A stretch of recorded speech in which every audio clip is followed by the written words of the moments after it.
Well, so there's lots of ways to buy. There's you're familiar with the PO generator inside of GP. Okay, we have that. We've made it a little better because we can control out here. Notice how I can change this. I can change up to versus, and we track order points. So I can change the details here, and it reflects within the. See how these change. So I can do that. But we have a better tool. What if I didn't know? Do you trust your order points, or is that the problem? No, we've got that part figured out. I think we're using order points, EOQs now. Previously, those were free for all. So, and we can talk, but I'll just show you this. We have a little thing here called projections. So we can basically build a projection based on your sales history, and have you be able to create a PO. Is that helpful? Yes.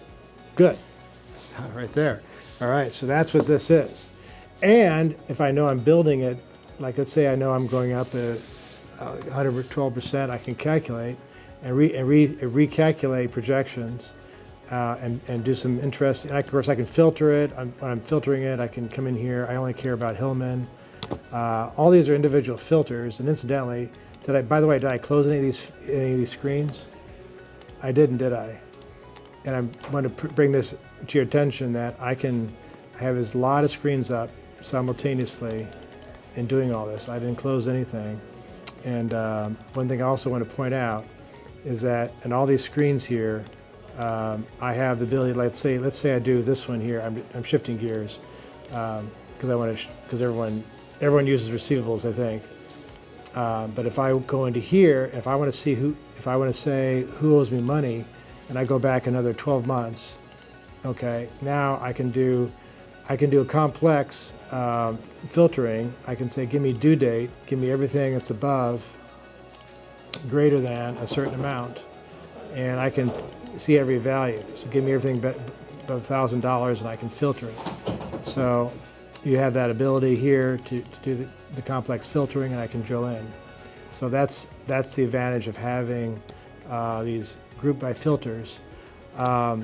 Your item records, let's cover that in the last few minutes here. Would you like to know your valuation of your inventory with a click? Okay, there's a click. There's my value of my inventory. I have 11,000, I have too much, 11 million inventory. So now your value of inventory is current cost times quantity in hand. Would it be nice to have a weighted average cost, receipt cost, in inflationary times? Watch this. Click a button. Now my value is really 9 million. I saved myself $2 million because I'm using it smart enough to know that. And this is what we do. If we go in here and I can find an item here, let's say I put in, and I can drill into any of these items. So we give you this calculation. So if I go to this, I can see my last receipt cost. This is a item here, 11 BRC. I can go into this, and it gives me every single receipt cost, and it's giving me the average weighted receipt cost. And I can group by vendor. I can find out which vendors treat me the best, and I can see how prices have gone up, which they are, for this item. So that's the ability to drill into that. And all these are better. We track for order points. We actually have an audit trail every time order points change. We have a way to update it, so you don't have. It's not a memo field, and GP is just a memo field. So we have that. We have vendors. We can get into every single vendor, all the receipt costs individually for each vendor.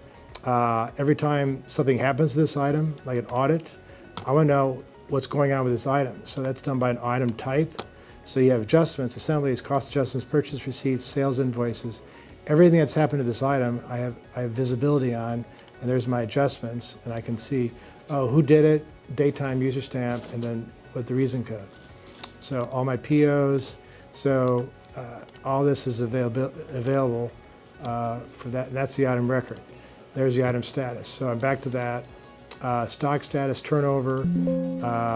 If I want to see just everything that has only a real turn, there's my real turns on my items. I'm giving that to you real time. What do you think of that? Okay. So overstock, inactive items, all these are views built in, vendor times by lead time. Give me everything that doesn't, and I can filter it out. Give me everything greater than a value, greater than an amount, greater than 0. So, and I can do that, and there's that value.